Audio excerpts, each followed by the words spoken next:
지난밤 편안한 밤 되셨습니까? 안녕하세요. 옆에 계신 분들과도 인사 잠깐 해보시겠습니다. 안녕하세요. 영어로도 한번 인사하시겠습니까? 굿모닝. 스페니쉬로도 하겠습니다. Buenos días. ¿Cómo está? 지금 이 자리에 세 가지 언어를 사용하시는 분들 함께 계시고요. 주일 집회는 한국어로 전해지고 있습니다만은 영어로는 동시통역이 되고 있고, 그리고 스페니쉬로도 동시통역을 하고 있습니다. 지난 주간은 저희가 올해 마지막 전도 집회를 함께 한 주간 가졌고요. 아마 저녁 시간마다 그 말씀을 듣기 위해서 시간을 내시느라고 조금 고단한 한 주간이 되셨을 수도 있겠습니다. 간혹 좋은 음식을 충분히 먹으면 저희 기력이 회복되는 것처럼 저희도 영적으로도 집중적으로 말씀을 많이 들으면 마음이 많이 건강해지고 새로운 힘이 나기도 하고 그렇습니다. 아침에 저희가 마가복음 성경을 한 곳에 같이 찾아보겠습니다. 마가복음 4장을 함께 찾아보도록 하겠습니다. 마가복음 4장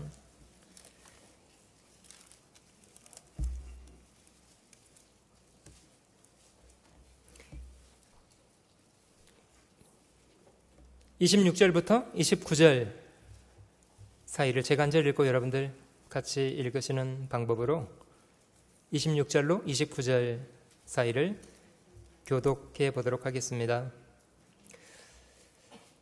마가복음 4장 26절로 29절 사이입니다. 또 가라사대 하나님의 나라는 사람이 씨를 땅에 뿌림과 같으니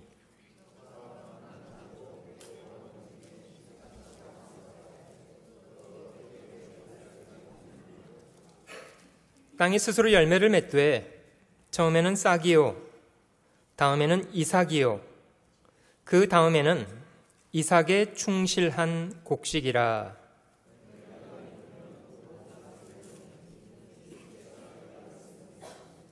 네, 거기까지만입니다. 제가 먼저 잠깐 기도하겠습니다.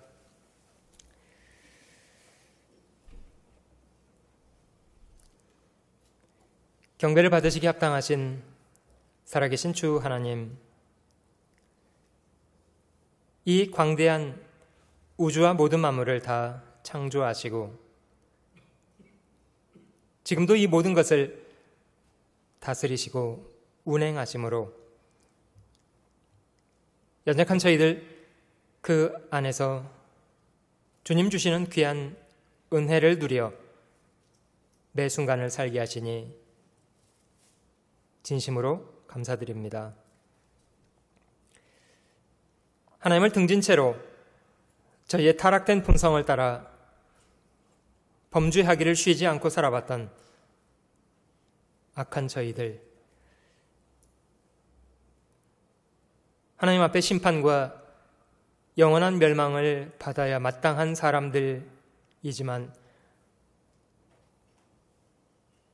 하나님께서 먼저 저희를 사랑하시고 저희의 죄를 인하여 독생자의 거룩하신 몸을 십자가에 죽는 데 내어주시고 주님이 저희 죄를 인하여 거룩하신 몸의 채찍을 맞으시고 그 십자가의 모진 고초를 다 친히 담당하시고 흘려주신 귀한 핏값으로 형벌받을 저희의 모든 죄악을 대신 지불해 주시고 저희를 멸망과 심판으로부터 건져 구원해 주신 그 크신 은혜를 인하여 감사와 찬양을 오직 우리 주님께만 돌립니다. 주님은 저희를 지으신 분일 뿐만 아니라 핏값으로 저희를 값주고 사주신 저희의 주님이십니다. 저희의 남은 생애가 더 이상 주님과 상관없는 일에 스스로 주인인 채 죄악을 고집하고 살아가는 어리석은 사람 되지 않게 하시고 오직 저희를 구원하신 주님, 저희도 마음으로 사랑하고 주님께 저희의 마음과 손발 들여 살아가게 하시기를 원합니다. 몸된 교회 안에서 날마다 주님 말씀으로 배우며 살아가게 하시고 주님이 저에게 명하시는 선한 명령 앞에 선한 순종 드려 살게 하시고 이 땅의 잠깐의 삶이 끝난 이후에 저희 각 사람이 주님 앞에 서게 되는 날 칭찬과 존귀와 영광을 얻기에 합당한 사람들 되도록 저희 남은 생애를 주장해 주시고 다스려 주시고 인도해 주시기를 기도합니다. 이 시간 주님 말씀 앞에 저희를 불러 모아주시고 함께 성경을 배우게 하시니 감사드립니다. 우둔한 저희 마음을 일깨우시고 성령으로 도우셔서 저희를 향하신 하나님의 뜻을 바르고 분명하게 깨달아 알게 하시고 저희 남은 생애가 주님의 뜻을 잘 이루며 살아가는 선한 인생 되도록 도와주시기 원합니다. 모든 시간을 우리 주님의 도우심과 인도하심에만 의지합니다. 변함없이 저희를 사랑하시는 구주 예수님의 거룩하신 이름으로 감사하며 기도드립니다. 아멘.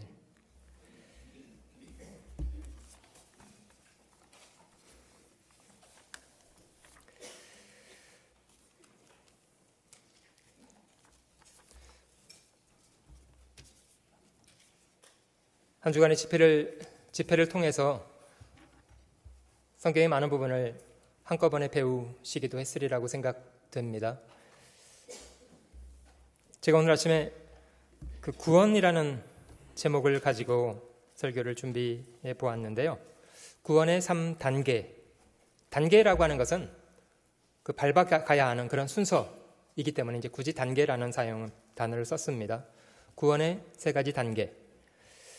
그 마가복음 4장에 있는 이 말씀 속에서도 이제 곡식이 되기 위한 그런 과정에 대한 설명이 주님의 비유 속에 기록되어 있는데요. 잠깐 보시겠습니다.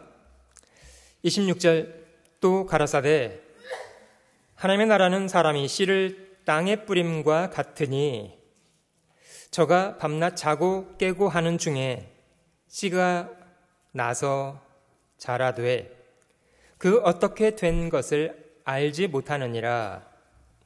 28절은 같이 읽어보시겠습니다.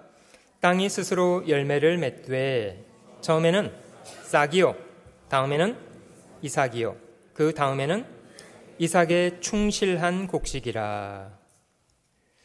열매가 익으면 곧 낫을 테나니 이는 추수 때가 이르렀음이니라. 여러분, 이 구원이라는 단어는요 저희 일상에도 잘 쓰여집니까? 여러분들 일상생활 중에 구원이라는 단어를 자주 사용하십니까? 어떤 경우 구원이라는 단어를 사용하시게 될까요? 제가 한번은 그 쇼핑몰에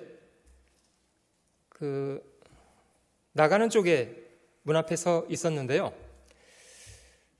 어떤 나이 많으신 흑인 할머니께서 그곳이 이제 들어오는 입구인 줄 알고 그쪽을 향해서 들어오려고 하시는데 그 센서가 없는지 문이 안 열리더라고요. 그래서 제가 안쪽에 있었으니까 제가 그 문을 열어드리면 도움이 되겠다 싶어서요. 그 센서 앞에 가서 이렇게 했더니 이제 문이 열렸고 그 할머니는 나가는 입구 쪽에서 이제 들어오시게 됐습니다. 그 할머니 저한테 뭐라고 하셨냐면요. You are my savior 그러더라고요. You saved my life. 그러면서 이제 가셨어요.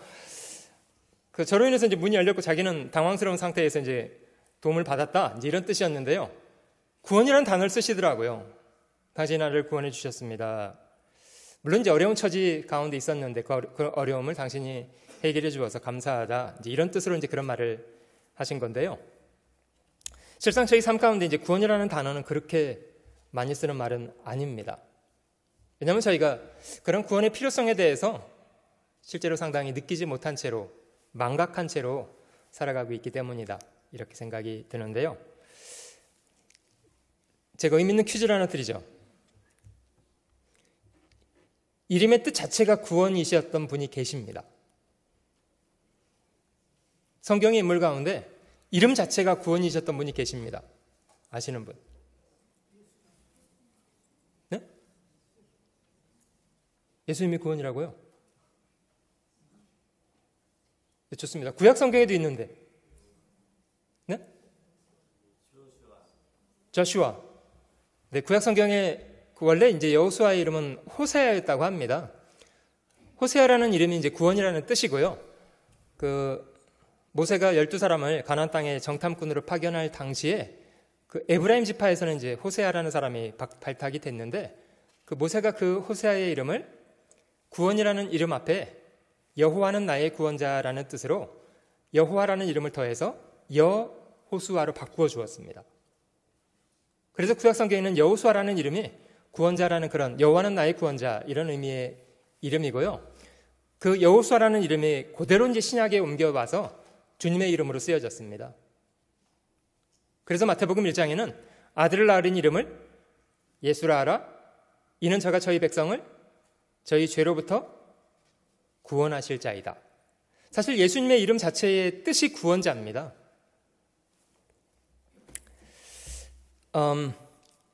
저희가 구약 성경을 읽어보면요, 구원의 모델이 될 만한 그런 사건들은 많이 기억해 볼 수가 있습니다.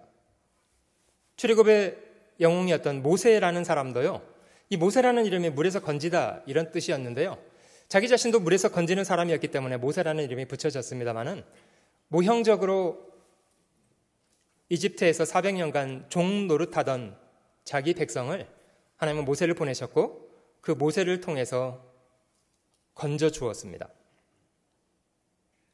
어떻게 보면 이 모세의 삶도 예수님이 하시는 일을 모형적으로 설명하는 그런 사건이 될 수가 있고 7년 기근통에 곡식을 미리 준비해서 기근통에 많은 사람의 생명을 살렸던 요셉이라는 사람의 이야기도 구원이 무엇인가에 대한 의미를 저에게 설명하는 모형이 될 수가 있습니다. 하나님 범죄한 이스라엘 사람들에게 사사를 보내서 이방 나라들의 압제로부터 건져주시는 그런 일을 많이 행하셨는데요.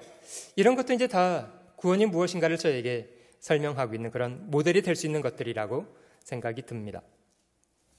시편 18편을 찾아보겠습니다. 시편 18편 다윗의 시를 한 군데 살펴보시면요. 시편 18편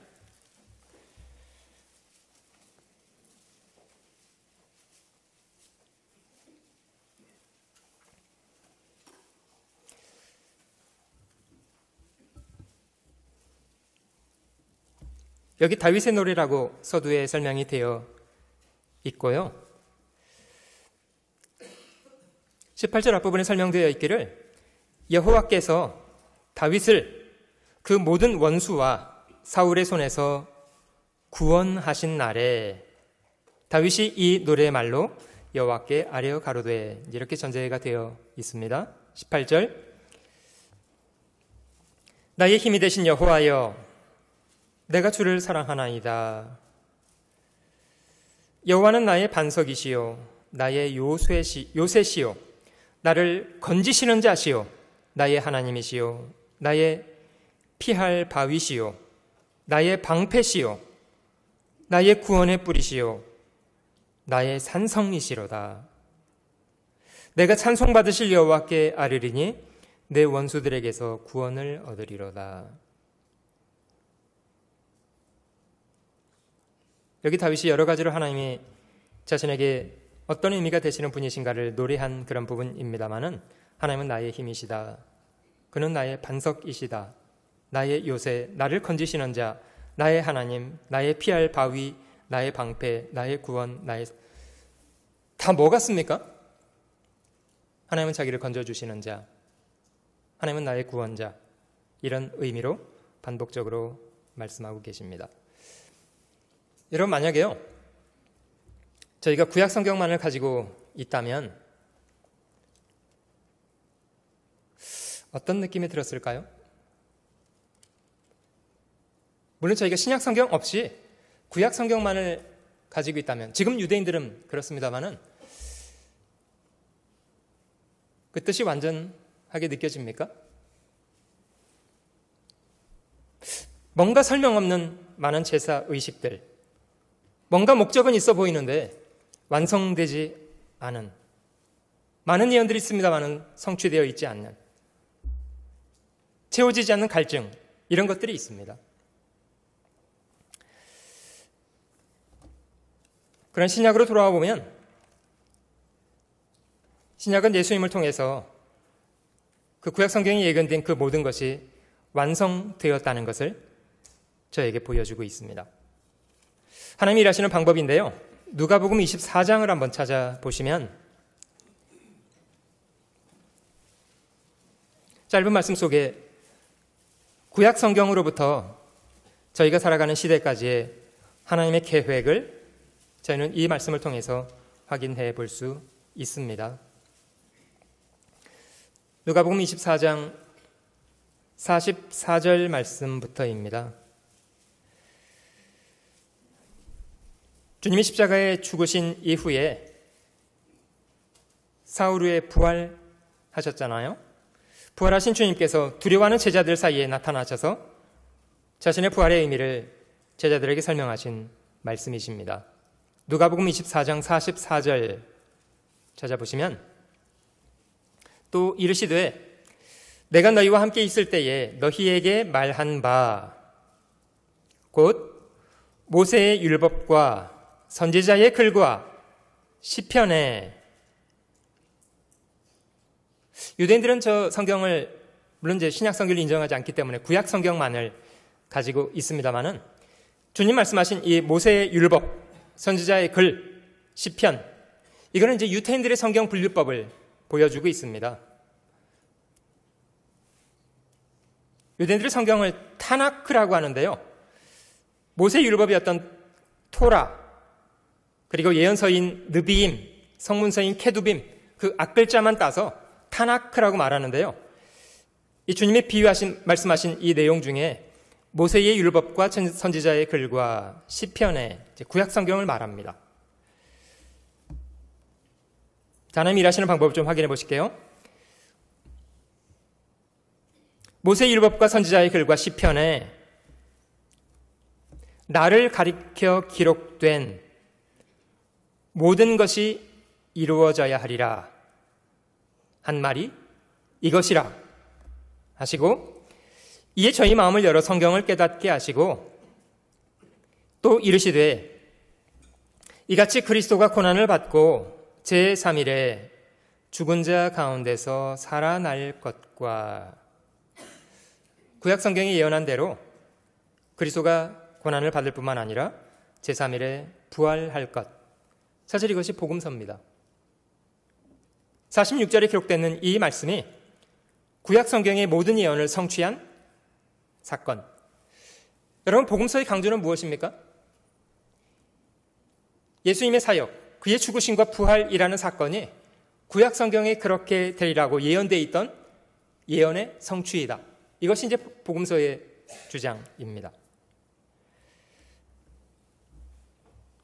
하나님은 인간의 죄 문제를 해결하기 위해서 복음을 약속하셨을 뿐만 아니라 성자 예수님은 2000년 전에 이 땅에 직접 오셔서 그 약속을 성취하는 것으로 복음을 완성하셨고요.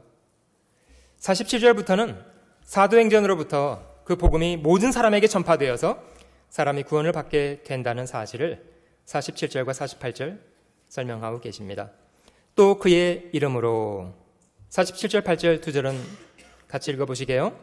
또 그의 이름으로 죄 사함을 얻게 하는 회개가 예루살렘으로부터 시작하여 모든 족속에게 전파될 것이 기록되었으니 너희는 이 모든 일의 증인이라. 사실 주님 부활하신 후에 설명하셨던 이 말씀 가운데 하나님의 구약 성경으로부터 인간 역사 속에 하나님의 행하실 일을 전체를 다 설명하고 계십니다. 하나님은 창세기부터 말라기까지 1000년 넘는 기간 동안 성경을 기록하셨고, 예수님은 그 기록하신 말씀대로 이 땅에 오셔서 그 모든 약속을 다 자신의 삶을 통해서 성취하셨고요. 가상칠언이라고 말합니다마는 주님이 십자가상에서 말씀하셨던 7마디 말씀 가운데 그 중에 한마디는 이런 말씀이었습니다. 다 이루었다. 여러분, 그 다 이루었다는 말은 무슨 뜻입니까? 자신을 통해서 성취되어야 할 모든 말씀의 성취 다 이루었다.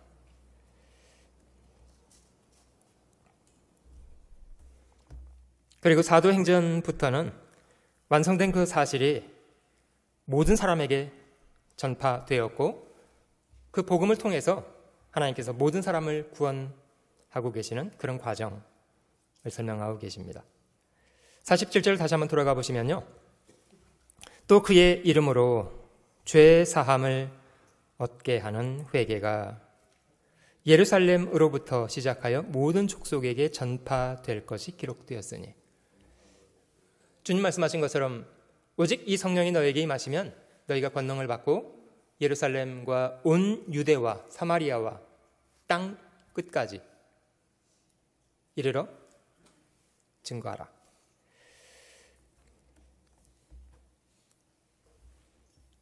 천국 복음이 모든 민족에게 증거되어야 그제야 끝이 온다고 주님 말씀하신 것처럼 저희는 역사 속에 그것이 그대로 이루어진 것을 확인할 수 있습니다. 오늘 제가 설교 제목을 구원의 3단계라고 잡았는데요. 같은 구원이라는 단어를 사용하고 있습니다만은 그 뜻은 조금 다른 것이기 때문에 저희가 바른 분별력이 필요한 부분이라 그 구원의 3가지 단계를 좀 살펴보려고 합니다. 여러분들은 다 구원을 받으셨습니까? 다 거듭나셨습니까? 제가 어떤 분에게 질문 드려봤어요. 선생님 거듭나셨습니까? 그때 그분이 그렇게 대답하시더라고요. 거듭나는 삶을 살아야죠. 당신은 태어났습니까? 라고 질문 드렸던 건데요. 그분은 뭐라고 답변하시냐면요. 태어나는 삶을 살아야죠. 이렇게 말을 하신 거예요. 그래서 제가 이분은 거듭나는 게 뭔지를 모르고 있는 거구나. 눈치를 금방 채고 말았습니다. 이 구원이라는 똑같은 단어가 쓰여져 있습니다만은 실제로 의미는 조금씩 이제 다르다는 것은 좀 분별하시면 좋겠습니다. 신앙이라는 건요, 실제로 인간이 만들어낼 수 있는 것은 분명히 아니고요. 생명에 속한 것이고 그건 하나님께 속한 것이 틀림없습니다. 마가복음 4장 저희가 봤던 말씀 가운데도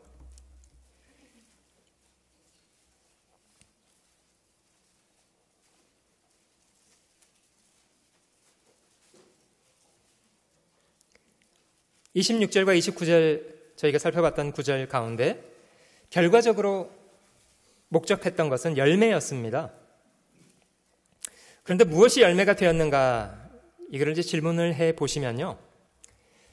29절 말씀에 열매가 익으면 곧 낫을 테나니 이는 추수 때가 이르렀음이니라. 결국 농부의 목적은 이루어졌는데 이런 열매의 출발은 다른 것에서 시작된 것이 아니고요. 씨앗입니다. 씨앗. 열매는 씨앗으로부터 시작되는 결과입니다. 여러분, 주님도 믿음에 대해서 설명하시면서 겨자씨에 비유하셨던 적 있습니다마는 왜 주님이 믿음을 설명하시면서 겨자씨를 사용하셨을까요? 제자들의 묻기를 주여 저희에게 믿음을 더하소서, 제자들은 더해달라고 말했고요. 주님은 그들에게 너에게 겨자씨만한 믿음이 있었다면 이렇게 설명을 하셨습니다. 물론 겨자씨는 크기로는 아주 작은 씨앗입니다. 근데 사이즈가 중요한 게 아니고요. 그 씨앗 속에는 무엇이 들어있게요? 생명이 들어있습니다. 생명이 들어있습니다. 겨자씨가 큰 나무가 되는 이유는 그 속에 생명이 있기 때문입니다. 생명. 여러분, 이 생명이라고 하는 것은 인간이 인위적으로 조작해서 만들어낼 수 있는 것이 아닙니다. 생명은 하나님께 속한 것입니다. 여러분, 이 말씀에도 열매가 되는 근본적인 출발은 생명이 들어있는 씨앗에서 시작이 된 겁니다. 보세요. 26절. 또 가라사대 하나님 나라는 사람이 씨를 땅에 뿌림과 같으니, 씨를 땅에 뿌림과 같다.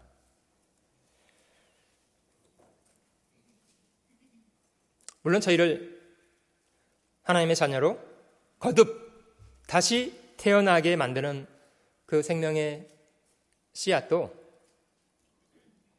여러분 무엇으로 기억하고 계십니까? 사람을 거듭나게 하는 그 생명의 씨앗 무엇입니까?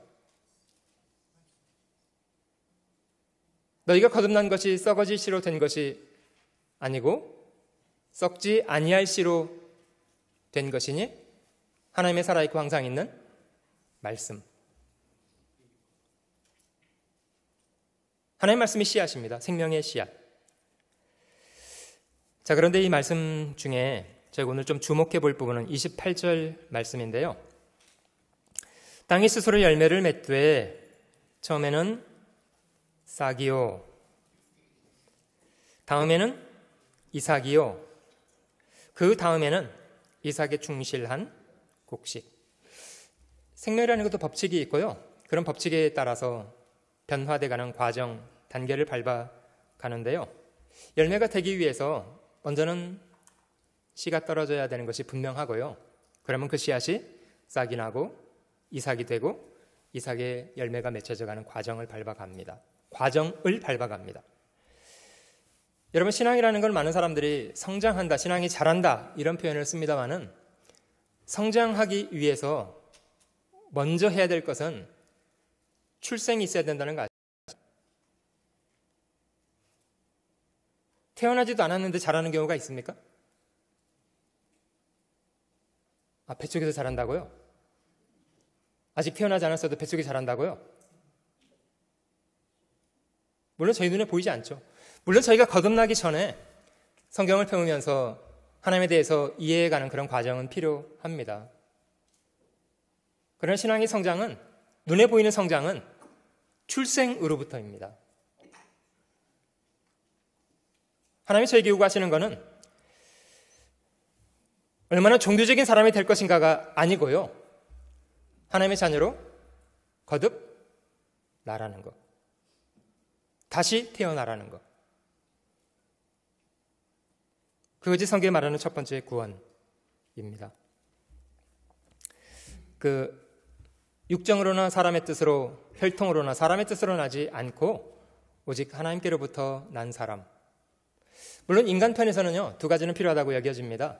회개하고 복음을 믿는다. 이거는 이제 저희에게 필요한 부분이라고 생각이 되고요.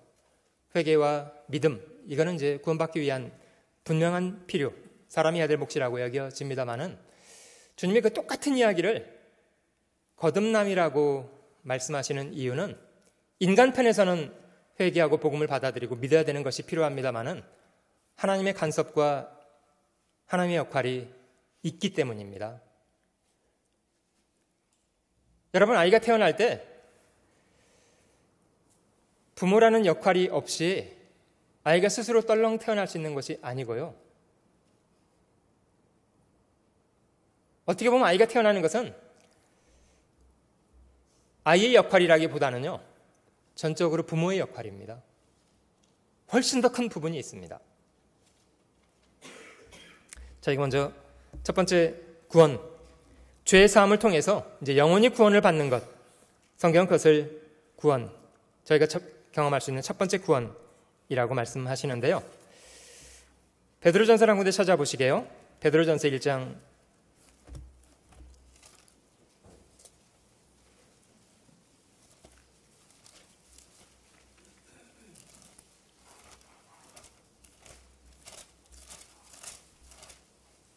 '신약성경 베드로전서 1장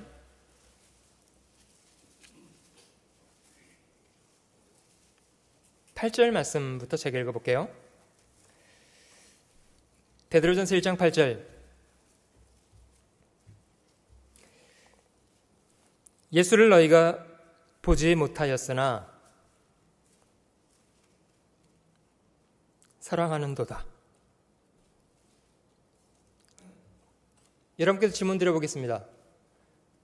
여러분 중에 예수님을 직접 보신 분,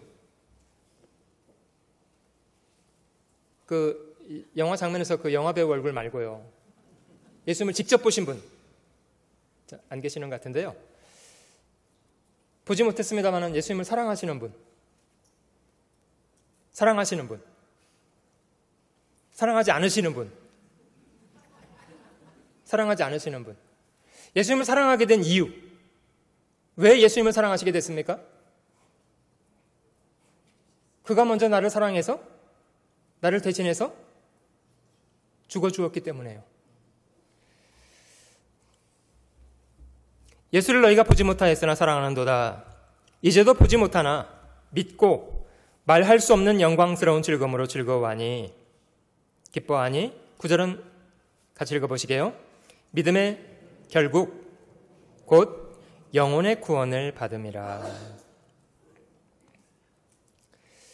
저희가 복음을 믿게 될 때 구원을 받게 되는데요, 여기는 믿음의 결국 곧 영혼의 구원을 받습니다. 죄 사함을 통해서 영혼의 구원을 받게 되는 것, 이것이 첫 번째 구원입니다. 여러분, 말 그대로 구원이라고 하는 건요, 인간이 뭘 해서 받는 것이 아니고요, 전적으로 그 일을 하시는 분이 하나님이십니다.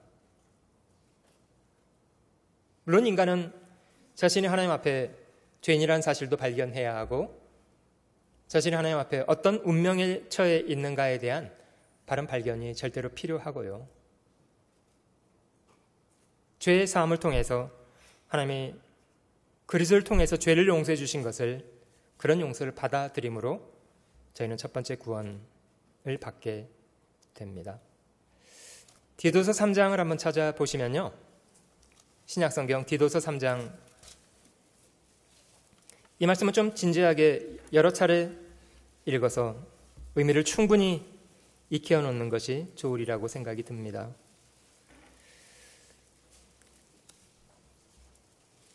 디도서 3장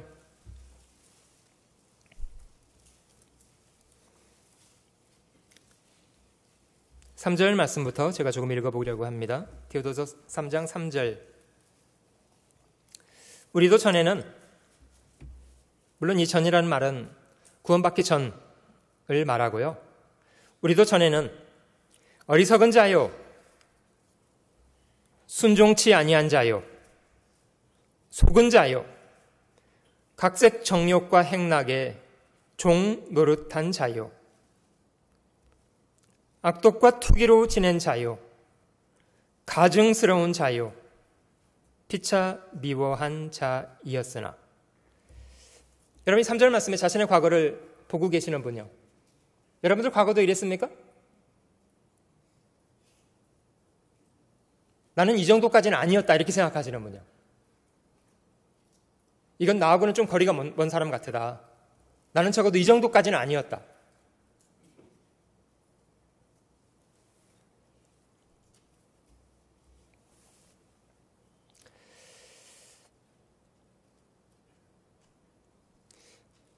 여러분, 저희가 자주 기억하는 이야기입니다만은 누가복음 15장에 주님의 세 가지 비유 가운데 마지막 비유인 탕자 이야기를 제가 잠깐만 다시 한번 언급을 해보겠습니다.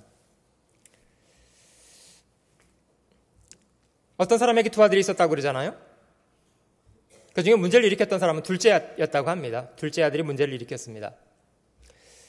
그 주님의 비유 속에 등장되는 그 둘째는 어떤 사람이었습니까? 어느 날 둘째가 아버지에게 와서 자기에게 돌아올 분깃을 달라는 청을 했습니다.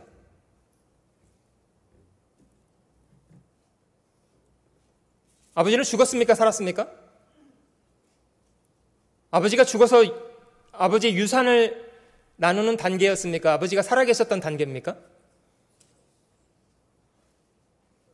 여러분, 자식이라는 사람이요, 자기 아버지께 와서 죽으면 자기에게 돌아올 유산을 달라고 요구하는 것은 제정신으로 할 수 있는 얘기입니까? 이게 약간 제정신이 아닙니까?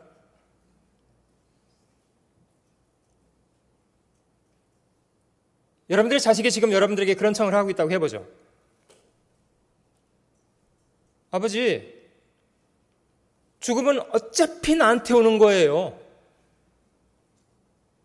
좀 먼저 달라고요. 여러분, 지금 이 자식은요, 아버지를 아버지로서 존경하고 사랑하고 하는 아들입니까? 아니면 아버지를 아버지로 인정을 안 하고 있는 자식입니까?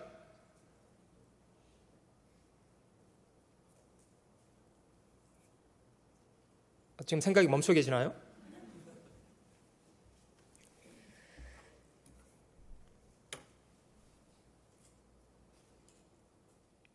여러분, 그런 자식이라면요,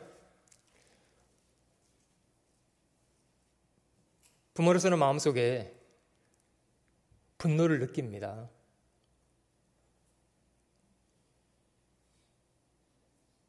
왜냐고요?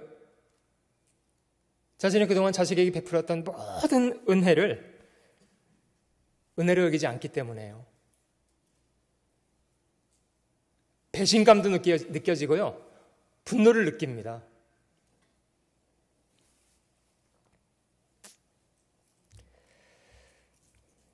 근데 아무튼 그 자식은요, 부모를 그렇게 업신 여기면서도 자기가 원하는 삶을 살고 싶었던 것 같아요. 웬만한 부모 같으면 그냥 그런 자식이라면 그냥 의를 끊어버리죠. 넌 자식도 아니다. 나가. 이렇게 하겠죠. 그런데 그 주님의 비유 속에 등장되는 아버지는요, 자식이 그런 청을 하니까 각각 살림을 나누어 주더랍니다. 결국 부모가 준 재산이 자기 손에 들어오자 이 자식은 자기가 하고 싶은 대로 하기 시작했어요. 그나마 돈이 없을 때는 돈이 없어서 못했겠습니다만은 이제 돈까지 생겼겠다. 재산을 다 모아서 아버지와 가족을 딱 배반하고 먼 나라로 가버렸습니다. 왜 먼 나라로 갔을까요?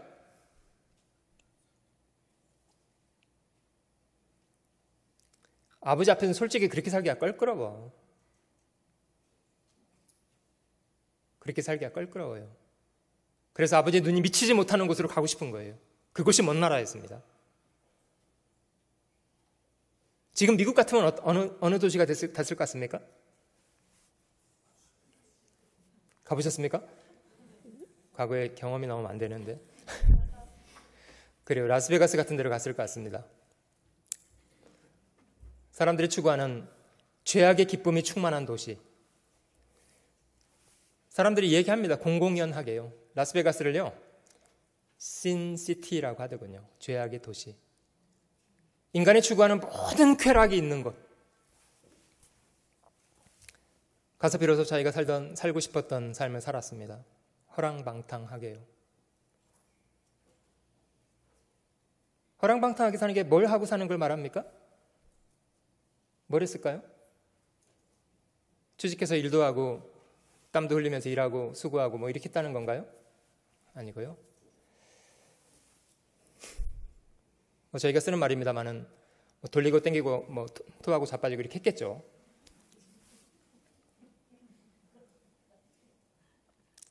여러분, 그렇게 사는 것도 재밌으니까 그렇게 하는 거 아니에요? 재밌으니까? 책임이고 의무고 이런 거 생각할 거 없고요. 그냥 자기가 하고 싶은 대로 사는 거예요. 그게 이제 소위 말해서 허랑방탕한 삶의 기쁨입니다. 죄악의 삶인데요. 여러분, 그런 삶은요, 쾌락은 있습니다. 분명히. 순간이지만 쾌락은 있습니다. 근데 그 아들이 정말 행복했습니까? 행복하지는 않았습니다.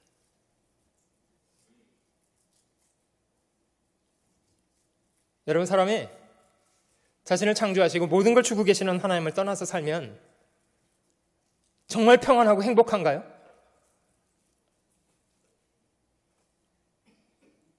아니요. 죄악의 쾌락은 있어요. 죄악의 쾌락은 있습니다. 행복하지는 않습니다.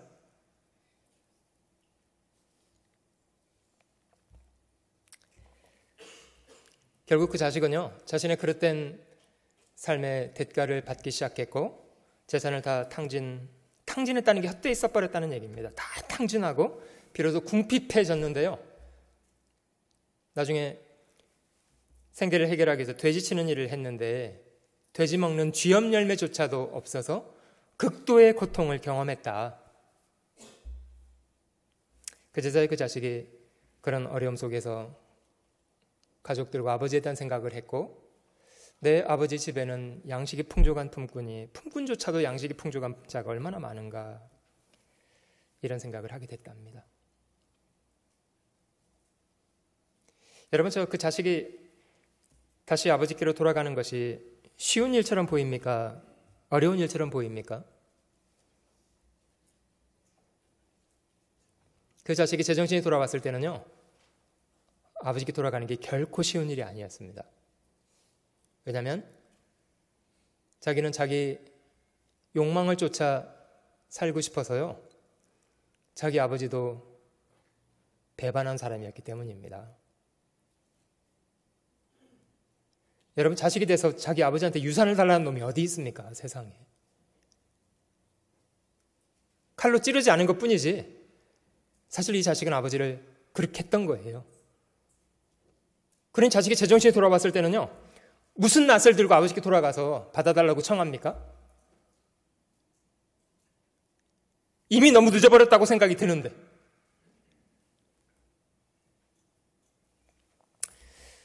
그래서 자식이 엎치락 뒤치락 옥신각신 생각이 깊다가요, 마음에 이런 생각이 미치게 됐더랍니다.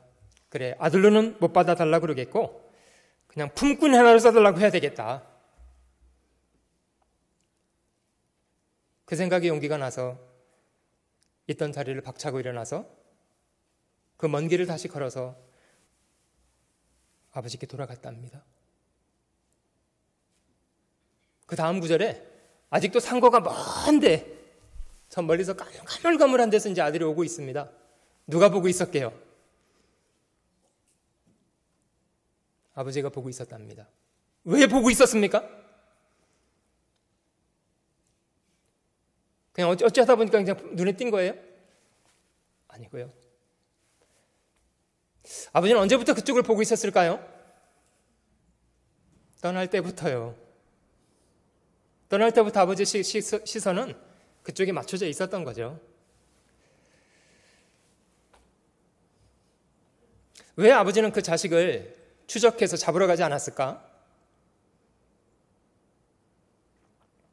여러분, 사람이요, 주변에서 권유해서 주변에 도와줘서 아버지께 돌아가 이렇게 해줄 수 있습니다만은 아무리 주변 사람들이 권면을 해도 대신 해줄 수 없는 거는 대신 회개할 수 없는 거고요, 대신 믿어줄 수도 없는 거예요. 그거는 누구나 사람 편에서 스스로 해야 될 부분입니다. 주님의 비유 속에 등장되는 그 아버지는 하나님이었어요. 왜 그 아버지는 자식이 돌아올 때까지는 기다리고 있습니까? 그것까지만 휘둘러 놓으면요, 잊어도 안 돼요. 하나님의 사람이 범죄할 걸 몰라서 선악과를 만든 게 아닙니다.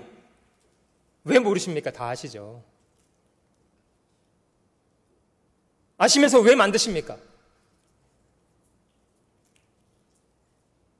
하나님이 사람을 지으실 때요, 스스로 자신의 삶에 대해서 책임질 수 있도록 자유의지를 부여해서 스스로 선택할 수 있도록 만드셨습니다. 비록 사람이 선악과를 따먹고 하나님을 배신할 것도 다 아셨지만요,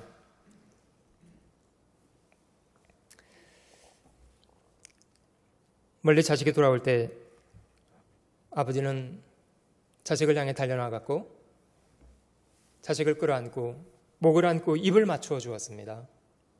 자식이 너무 황송해서 아버지, 저는 하늘과 아버지께 죄를 지은 사람입니다. 아버지는 죄에 대해서 한마디 안 했습니다. 한마디를 안 했습니다. 종들에게 말하기를 제일 좋은 옷을 내어다가 입혀라. 손에는 가락지를 끼워주고 발에는 신을 신겨주라. 살찐 송아지를 끌어다가 잡으라. 우리가 먹고 즐거워하자. 이 내 아들은 죽었다가 살아났으며 내가 잃었다가 얻었다. 우리가 기뻐하는 것이 마땅하다.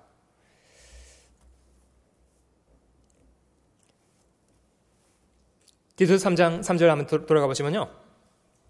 우리도 전에는 어리석은 자요, 순종치 아니한 자요, 속은 자요, 각색 정욕과 행락의 종노릇한 자요, 악독과 투기로 지낸 자요, 가증스러운 자요, 피차 미워한 자이었으나. 여러분, 이거 우리 얘기 아닙니까? 솔직히 구원받기 전에 우리 얘기 아니에요? 무슨 자격이 있어서 하나님 앞에 얼굴 들고 자비를 구할 수가 있는 사람들이었습니까? 우린 다 이뤄져 있었던 사람들이었는데, 구원의 원칙 원리가 4절에 이렇게 설명되어 있습니다. 우리 구주 하나님의 자비와 사람 사랑하심을 나타내실 때에 하나님의 세상을 이처럼 사랑하셨다. 독생자를 죽는데 내어주시기까지. 그래서 저희가 구원받게 된 건요, 그 원인이 저희에게 있지 않고요, 전적으로 하나님께 다 있습니다. 5절, 우리를 구원하시되 우리의 행한 바 의로운 행위로 말미암지 아니하고 오직 그의 긍휼하심을 쫓아 중생의 씻음. 여러분, 중요한 단어는 중생과 씻음이라는 단어인데요, 중생의 씻음이라는 말은 죄 사함으로 말미암는 구원을 말합니다. 중생의 씻음. 자식이 돌아왔을 때 아버지는 변함없는 사랑으로 자식을 사랑했고 자식의 모든 죄와 허물을 용서하셨습니다. 여러분, 그런데 잘 기억해 보면요, 아버지는 자식을 그 잘못한 걸 겨우 용서해 주는 정도로 받아주지 않고 살찐 송아지를 끌어다가 잔치를 베풀어 준 것은요, 마치 아버지를 위해서 큰 의를 행한 사람인 것처럼 받아주었습니다. 그래서 이 자격 없던 죄인이 집에 돌아와서 아들로 다시 인정될 뿐만 아니라 종들 앞에서 다시 아버지의 아들로 행세할 수 있는 그런 사람으로 격상을 시켜줬던 거예요.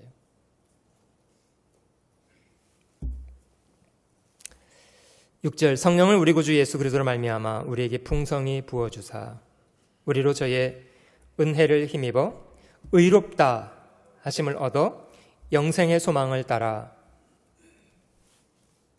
뭐가 되는 거죠? 후사가 되게 하리 하십니다.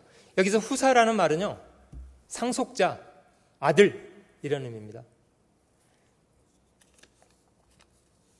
여러분, 하나님이 저희 죄를 용서하실 때 죄는 용서해 주지만 그것으로 끝이다, 다른 건 아무것도 없다, 죄만 용서해 주는 거다, 이렇게 하신 겁니까? 아니면 아들로까지 받아주시는 겁니까? 여러분, 디도서 3장에 있는 이 하나님의 구원의 은혜는요, 저희가 이 패키지를 뜯어보면요, 어마어마한 게 들어있는 거예요. 하나님이 죄를 용서해 주시는 속에는 우리에게 어마어마한 것을 한꺼번에 주시는 그런 걸 포함하고 있습니다.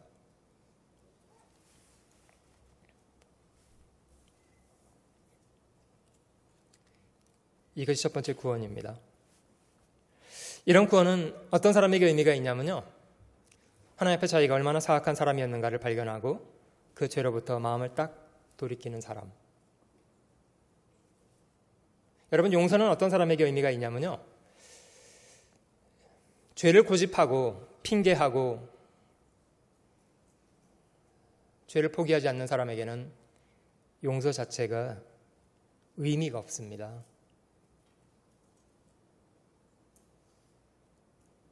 어리석은 사람은 죄를 심상하게 여기거니와. 여러분, 인간이 하나님 앞에 자신의 죄를 숨길 수 있으리라고 생각하세요?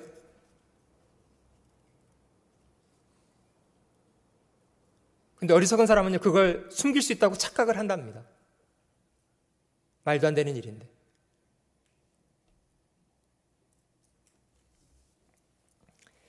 자기 죄를 숨기는 자는 형통치 못하나 죄를 자복하고 버리는 사람은 불쌍히 여겨주세요. 여러분, 최근에 일본 사람들이 2차 대전 당시 사용했던 깃발을 다시 사용하겠다고 하는 기사를 들어보셨습니까?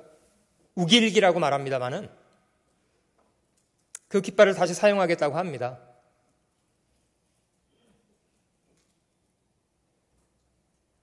일본의 총리가 전쟁을 일으켰던 주역들이 모셔져 있는 신사 가서 참배를 하잖아요. 무슨 뜻인가요? 자신의 과거에 저질렀던 과오들에 대해서 잘못한 것이라고 인정을 한다는 뜻입니까? 인정 안 하겠다는 뜻입니까? 인정을 안 하겠다는 겁니다. 여러분, 왜 한국 사람들이 일본 사람들에 대해서 분노를 느끼는 이유는 뭡니까? 자신들이 저지른 과오에 대해서 인정조차 하지 않기 때문이지 않아요? 그들은 다시 과거 저질렀던 잘못으로 돌아가려고 하고 있습니다.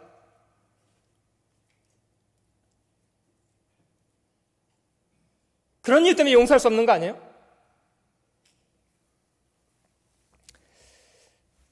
똑같은 2차 대전의 주범들이었습니다만은 유럽에 있는 또 다른 나라 독일이라는 나라는요, 저희가 조금 다른 걸 볼 수 있는 것 같아요. 1970년대 독일의 수상이었던 빌리 브란트라는 사람의 이야기가 있습니다. 전쟁이 끝나고 나서 한 20년이 지나서 서독의 수상을 지냈던 사람이었는데요. 전쟁 끝나고 나서 처음으로 독일의 수상이라는 위치로 폴란드를 방문한 사람이었습니다. 2차 대전 당시에 독일 나치 정부는 유태인을 600만을 죽였습니다마는 그 전쟁 당시에 폴란드인들 중에 전쟁으로 죽은 사람이 600만이 넘습니다. 폴란드인들 중에 5사람 중에 한 사람이 죽었던 거예요. 여러분, 그러면 폴란드 사람들은요, 독일에 대해서 어떤 감정을 갖고 있겠습니까? 그 정도로 많은 사람이 독일 사람들에 의해서 죽었으면 당연히 분노를 느끼고 있지 않겠습니까? 근데 그 독일의 수상이 폴란드를 방문했습니다. 많은 사람들이 죽었던 전쟁 기념비를 잠시 방문한 그런 일정이 있었다고 하는데요. 갑자기 기자들의 눈에서 이 수상이 사라진 거예요. 어떤 일이 벌어졌냐면요, 12월 초였고 비가 음선하게 내리는 그런 날씨였다고 합니다. 그 사진은 유명하게 알려져 있는데요. 그 전쟁 기념 추모탑 앞에서 이 빌리 브란트라는 서독의 수상이 무릎을 꿇었던 거예요.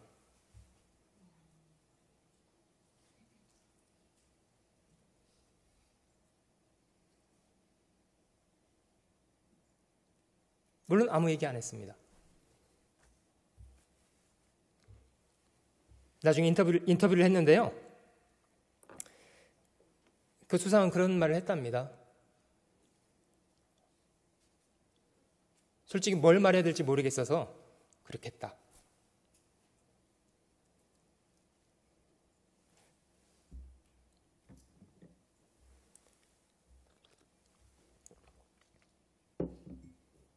그 진심이 전달돼서요, 폴란드인들은 독일을 용서하게 됐답니다.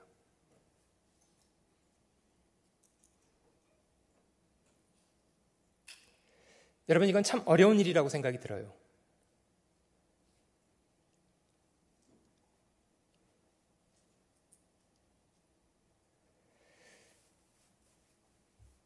죄에 대한 솔직한 인정, 참 그것은 용기 있는 일이라고 생각합니다. 실제로 독일 사람들은 자신의 2차 대전 당시에 저질렀던 과오에 대해서 지금도 부끄러워하고 있는 것 같아요. 여러분, 그런 사람은 다시 그런 과오를 저지르겠습니까? 안 저지르겠습니까? 저지르지 않습니다. 여러분, 왜 하나님이 사람을 구원하실 때 죄의 사함에서 시작하실까요? 죄의 사함을 받은 사람은요, 다시 고의적으로 그 죄로 돌아가지 않기 때문입니다.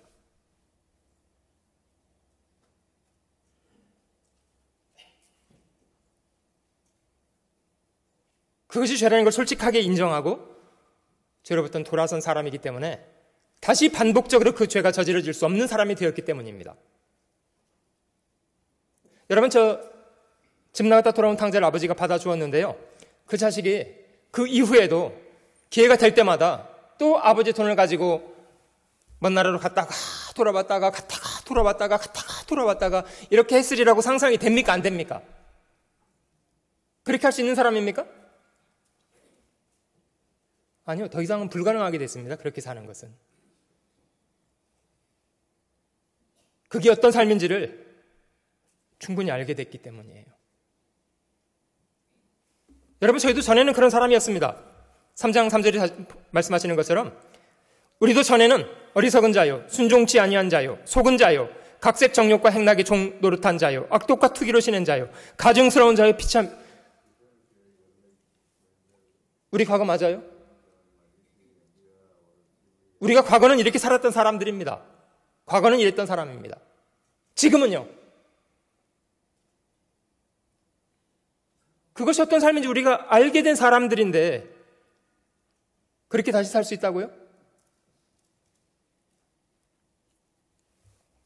로마서 6장을 한번 찾아보실게요. 로마서 6장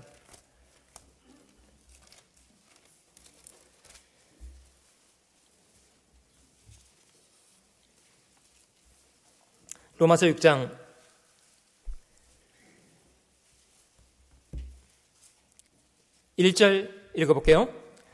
그런즉 우리가 무슨 말 하리요? 은혜를 더하게 하려고 죄에 거하겠느냐? 어떤 주인에게 50달란트 빚진 사람이랑 500달란트 빚진 사람이 있었다. 둘 다 용서해 줬다. 그러면 누가 더 주인을 사랑하겠냐? 당연히요. 500달란트를 탕감받은 사람이 주인을 더 사랑합니다. 똑같이 구원을 받았어도요. 누가 더 주님을 감사하냐면요. 죄가 많은 사람이 주님을 더 감사해요. 여러분, 똑같은 물 한 잔이지만요. 풍요로운 중에 있는 사람에게 건네는 물 한 잔이랑 사막을 건너와서 물을 못 마셔서 죽어가는 사람이 받아들이는 물 한 잔이랑 의미가 같겠습니까? 똑같은 죄사함이지만요. 정말 자신의 죄가 얼마나 치명적인가에 대해서 몹시 고통하던 사람이 받아들이는 복음은요. 그게 얼마나 큰 것이 되겠습니까? 근데 죄에 대한 인식이 결여된 사람은요. 뭐 고맙죠 뭐.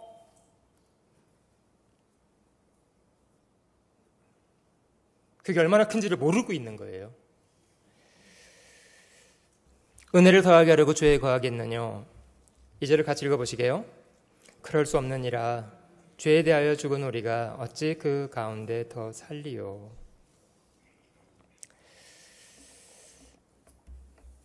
집에 돌아온 탕자가 다시는 그 과거의 삶으로 돌아갈 수 없는 것처럼 그리스도인들은 새로운 삶을 살게 됩니다. 우리가 구원받기 전에 하나님에 대한 적절한 이해가 필요하기 때문에 성경을 많이 배웁니다마는 구원받는 과정은 굉장히 짧게 한순간에 확 벌어지는 일 같아요. 유다서 1장에도 성도들에게 주신 단번에 성도들에게 주신 믿음의 도 이렇게 설명한 말씀이 있고요. 그 거듭 태어남 아이가 10달 동안 뱃속에서 준비가 됩니다마는 태어나는 거는 얼마 만에 태어난다고요? 뱃속에 자라는 건 10달, 태어나는 건요? 한 달요? 한 달 동안 태어나면 둘 다 죽어요. 엄마도 죽고 아들도 죽고 그래요. 태어나는 건요? 하루요? 하루 너무 길어요. 1시간요? 1시간도 길어요. 태어나는 건요? 몇 초 만에 와르르 쏟아져야 돼요. 여러분, 저희가 구원받는 것도 비슷합니다. 하나님이 저희를 거듭나게 하실 때요. 참 이상한 건요. 한순간에 믿어져요. 확 믿어져 버려요. 마치 아이가 태어나는 것처럼 보여요. 여러분, 저 수수께끼 모르는 사람은 엄청 힘들잖아요? 아, 그게 뭐야? 모르겠어 이러다가요. 딱 깨달아지면요.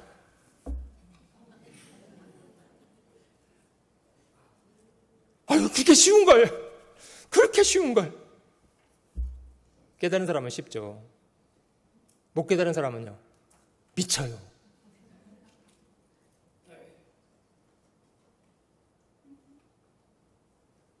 제가 만난 할아버지는요. 나이 15살부터 교회 다녀서요. 나이 80대에서 구원 받았어요.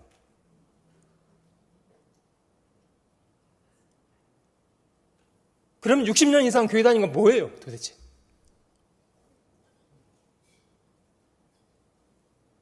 여러분, 구원을 받는 게 뭐 경력을 쌓아서 구원을 받는 겁니까? 아까 말씀드린 것처럼요.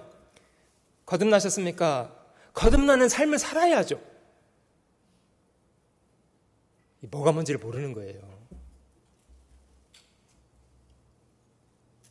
첫 번째 구원, 죄사함을 통한 거듭남. 두 번째 구원이 있는데요. 빌립보서 2장 찾아보실게요. 두 번째 구원은 빌립보서 2장을 통해서 한번 보실게요. 빌립보서 2장 12절 말씀을 보시면요. 여기도 똑같은 구원을 사용하시면서 구원을 이루라! 이런 말씀도 또 있습니다. 빌립보서 2장 12절. 그러므로 나의 사랑하는 자들아, 너희가 나 있을 때뿐 아니라 더욱 지금 나 없을 때에도 항상 복종하여 두렵고 떨림으로 너희 구원을 이루라. 두렵고 떨리라는 말은 건방져지지 말라 이런 말이죠. 여러분, 하나님이 공의의 하나님이라고만 생각하는 사람은요, 이 사람은 하나님을 두려워하기 때문에요, 하나님의 심판을 두려워하기 때문에 두려워하면서 죄는 덜 져요. 근데 이 사람은 하나님을 사랑하진 않아요. 자유는 없습니다. 여러분, 종과 아들을 놓고 비교해 볼 때 주인 앞에 종과 아들이 있다면 누가 자유롭습니까? 아들이 자유롭습니까? 종이 자유롭습니까? 아들이 자유로워요. 아들은 밥 먹을 때요, 아버지 눈치 안 봅니다. 종들은요, 종들은 밥 먹을 때 주인 눈치 보게 안 보게 해요. 만약에 밥 한참 먹는 종한테 주인이요, 너 오늘 시킨 거 다 했냐? 이러면 밥 먹는 속도가 어떻게 되게요? 확 줍니다. 왜냐고요? 자유롭지 않기 때문에요. 눈치가 보이기 때문에요. 왜냐고요? 자기는 종이기 때문에. 그러나 아들은 자유로워요. 여러분, 그러나 자칫 잘못 사용하면요, 그리스도인들이 하나님의 사랑만을 부각해서 강조하면 건방져집니다. 여러분, 하나님이 저희를 받아주기 위해서 영원한 속죄로 저희 모든 죄악을 다 처리해 준 것은 사실입니다만은 네 맘대로 살아도 좋다는 걸 보장하시는 그런 약속입니까? 어차피 천국은 갈 거니까 네 맘대로 살아도 그만이다, 이런 약속입니까? 그런 게 아니에요. 여기 말씀에요,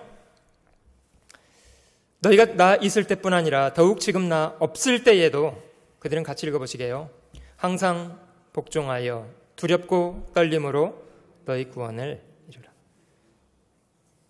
여러분, 이 말은 너희가 영원한 속죄를 받았다고 해서 하나님의 뜻을 불순종하고 네 마음대로 살 것, 그런 가능성이 있기 때문에 말씀하시는 거예요. 두려워해야 합니다. 하나님을 두려워해야 해요. 행여 하나님의 뜻을 거스리고 살게 될까 봐, 자녀된 내가 나를 구원하신 아버지의 얼굴에 먹칠을 하게 될까 봐, 자식이 똑바로 못 살면 누구한테 욕을 돌리게 되게요? 자식이 경찰서 들락날락 하면요, 어쩔 수 없습니다. 아버지도 들락거려야 돼요. 아이고, 잘못했습니다. 제가 잘못했습니다. 제가 잘못 키웠습니다. 제가 죽일 놈입니다. 여러분, 그리스도인들이 무책임하게 살면 욕을 누구한테 돌리게 되게요? 여러분, 사람들이 잘못한 사람만 욕하는 게 아니고요, 교회까지 싸잡아서 욕하고요. 하나님도 욕합니다. 교회가 그렇게 하라고 시키대? 하나님이 그렇게 하라고 가르치대?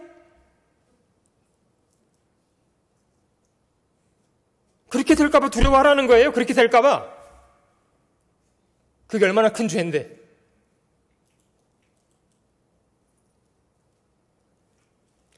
여러분, 저 살인하는 것이 큰 죄입니까?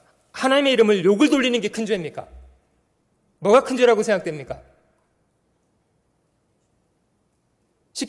계명의 순서를 놓고 생각해 보세요. 뭐가 더 큰 죄인지. 살인하지 말라는 계명은 랭킹 몇입니까? 멈춰 계시는군요. 생각이 더 이상 안 되시는군요. 살인하지 말라는 계명은 6번째입니다. 하나님을 망령되이 일컫지 말라는 건요. 3번째입니다.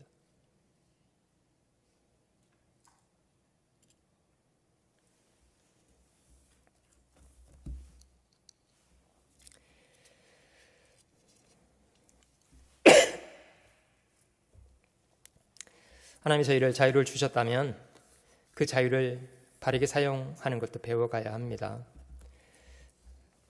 지난번에 신앙은 생명에 속한 것이고 생명은 자라가야 한다, 이런 말씀을 많이 확인해 봤습니다만은 에베소서 3장 한번 찾아보실까요? 에베소서 3장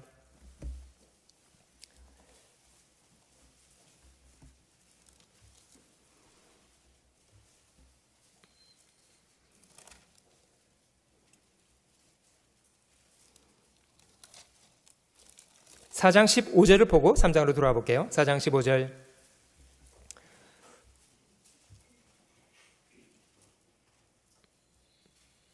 (13절) 보고 15절로 가보겠습니다. 13절.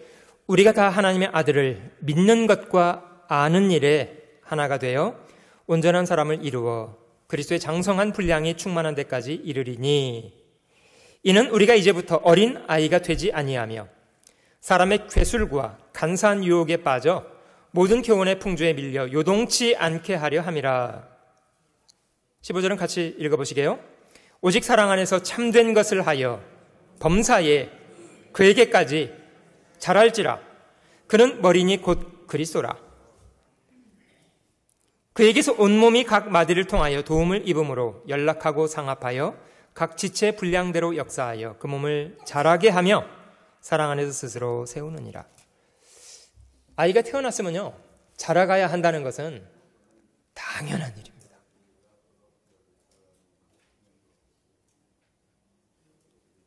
먼저는 태어나야 되는 게 분명한 거고요. 태어났으면 건강하게 자라가야 합니다. 왜 자라야 하냐고요? 하나님 앞에 선한 일을 하려면요, 어린아이여서는 어려운 거예요. 어린아이여서는.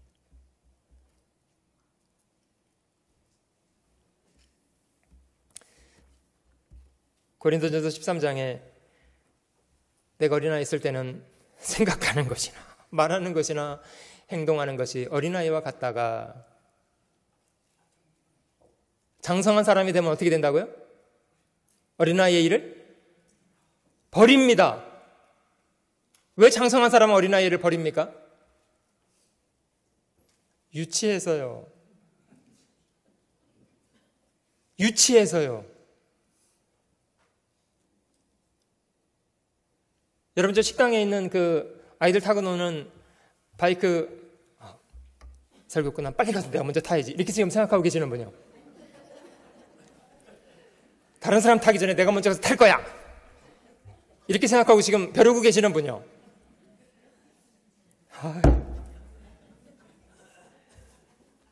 마이클 저 친구 왜 그렇게 안 합니까?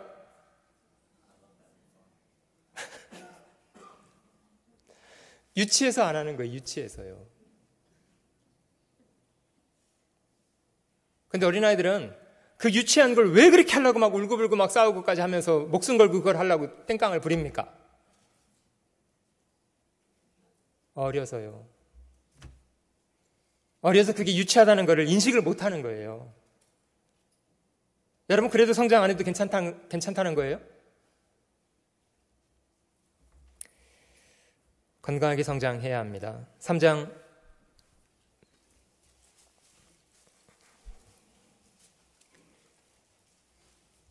16절 말씀 제가 읽어보겠습니다.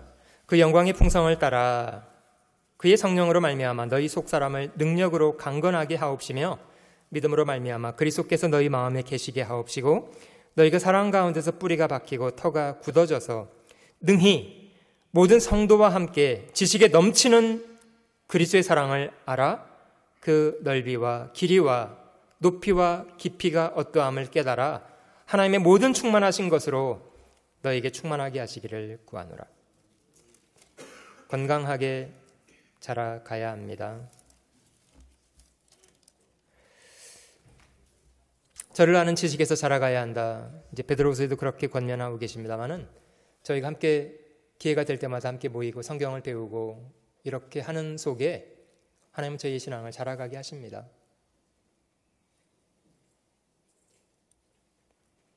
저희 마음속에 교회 생활을 중심으로 잡는 이유는 하나님 앞에 건강한 사람으로 자라기 원하기 때문이에요. 하나님의 선한 일을 하기 위한 사람으로 준비하기 위해서요. 그리고 또 한 가지 구원이 있는데요. 구원받고 나서 성장하지 못하고 딱 인생이 끝난 사람도 있더라고요. 기억나는 분 계세요? 구원은 받았는데요. 성장할 기회 없이 그냥 딱 끝나버린 십자가에 죽은 강도래요. 구원은 받았는데 그 사람은 성장도 못 해보고, 물론 성장을 못했으니까 뭐 일도 못하고 그랬겠죠. 구원 받자마자 딱 끝나버린. 그래도 구원은 받은 거잖아요. 네가 오늘 나와 함께 낙원에 있으리라 이렇게 하셨는데, 자, 그리스도인들은요 구원받은 이후에 점점 하나님의 사람으로 성장하는 구원, 그걸 생활의 구원이라고 말합니다마는 그런 과정을 밟아가다가 주님이 다시 이 땅에 재림하실 때, 다시 오실 때 우리 몸조차도 이런 불완전한 몸이 아니고요, 주님과 같은 완전한 몸으로 변화될 것인데요, 성경 그것도 구원이라고 말씀하십니다. 똑같은 구원이라는 단어를 썼는데 내용이 다르기 때문에 제가 구원의 3단계로 말씀드린 거예요. 영혼의 구원을 받은 사람이라야 성장하는 구원이 있고요, 성장하는 과정을 밟아가다가 주님이 다시 오실 때 우리 몸까지 완전하게 되는 그런 구원이 있습니다. 히브리서 9장을 한번 찾아보시게요. 히브리서 9장입니다.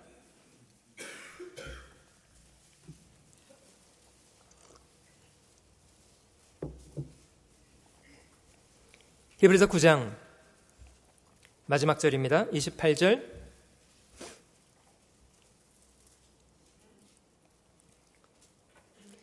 제가 읽어보겠습니다. 이와 같이 그리스도도 많은 사람의 죄를 담당하시려고 단번에 들이신 바 되셨고 구원에 이르게 하기 위하여 죄와 상관없이 자기를 바라는 자들에게 두 번째 나타나시리라. 주님이 두 번째 나타나시는 걸 재림이라고 말합니다마는 어떤 사람에게 구원을 주시기 위해서 나타나시냐면요, 죄와 상관없게 된 사람들입니다. 죄사함을 받아서 죄와 상관없게 된 사람들, 주님이 그들을 데려가시기 위해서, 구원에 이르게 하기 위하여 구원받은 사람을 데려가기 위해서 두 번째 오신다고 합니다.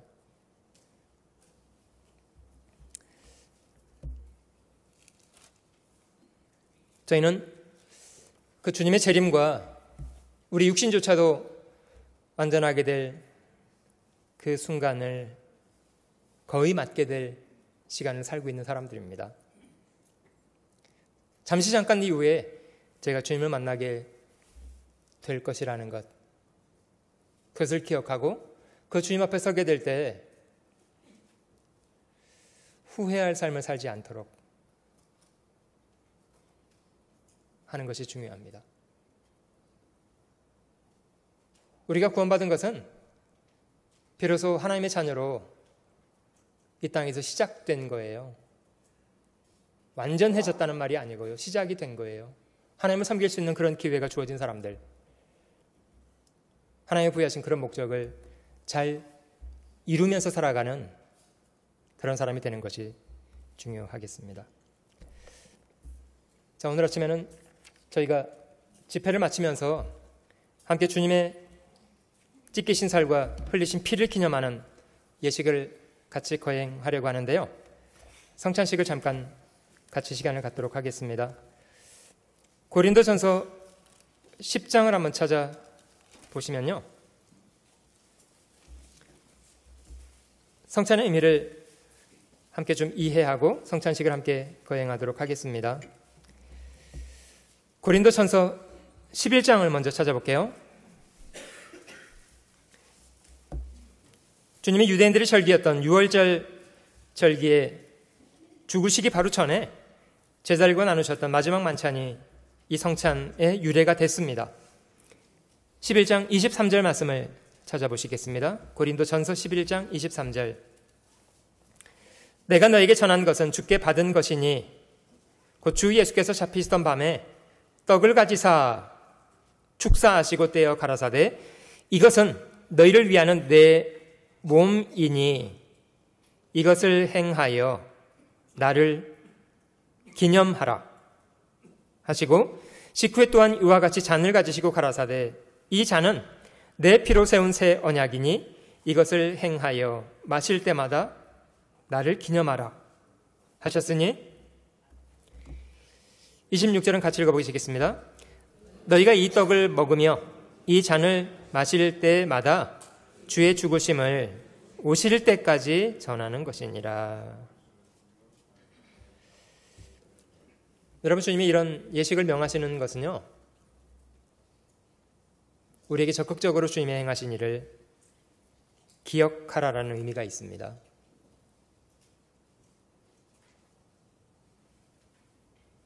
주님이 왜 자신의 살과 피를 십자가에 찢어주셨는지, 왜 그 피를 흘려주셨는지 그 의미를 기억하고 그런 의미 앞에 합당한 사람으로 살아달라는 부탁입니다. 27절. 그러므로 누구든지 주의 떡이나 잔을 합당치 않게 먹고 마시는 자는 주의 몸과 피를 범하는 죄가 있느니라. 사람이 자기를 살피고 그 후에야 이 떡을 먹고 이 잔을 마실지니. 자신을 살펴보라는 겁니다. 여러분, 저희는 과연 주님의 희생하신 희생 앞에 저의 삶은 과연 합당하게 살고 있는 건가요?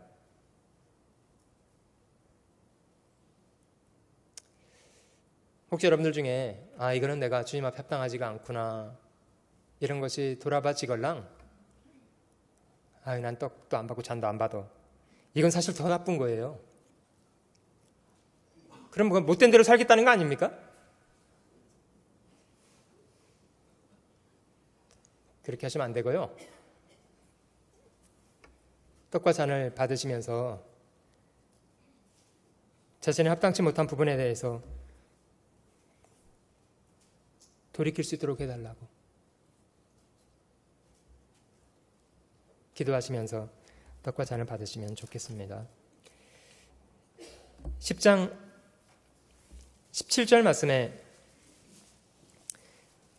떡의 의미를 한 가지 더 설명하고 있는데요. 떡이 하나요 많은 우리가 한 몸이니 이는 우리가 다 한 떡에 참여함이니라. 우리가 교회 곧 머리 대신 주님의 몸을 함께 이루고 있는 사람들이라는 것을 기억하라는 겁니다. 옆에 한번 돌아보시겠습니까?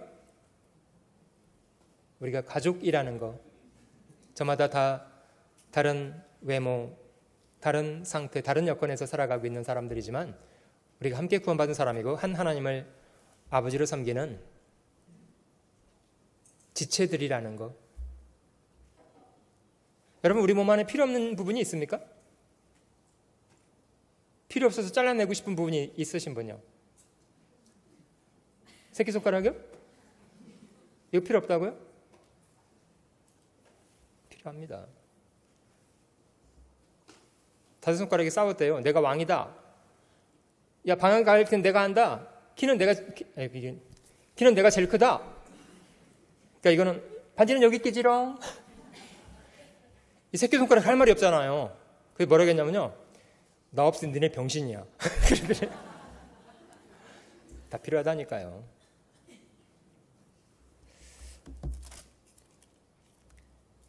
주님이 다시 오실 때까지 복음 전하는 것으로 살아야 되겠다 이런 결심하시면서 함께 성찬 나누시면 좋겠습니다. 성찬을 도와줄 분들은 좀 앞으로 자리해 주시면 좋겠고요. 집사님들 앞에 나와서 좀 도와주시고요.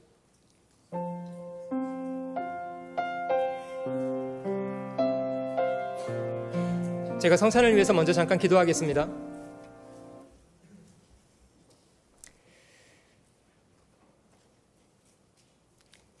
경배를 받으시기 합당하신 주님, 죄로 인해 이뤄져 있었던 저희를 구원하시기 위해서 주님 약속하신 대로 친히 이 땅에 사람의 몸으로 태어나시고 약속하신 대로 인간의 모든 죄악을 자신의 거룩하신 몸에 담당하시고 주님이 저희 죄를 인하여 채찍을 맞으시고 저희 죄를 인하여 십자가의 고초를 다 당하시고 자신의 그 거룩하신 몸을 찢어주시고 쏟아주신 그 귀한 피로 저희의 모든 죄악을 영원히 도말해 주신 그 크신 은혜를 인하여 감사와 찬양을 주님께만 돌립니다.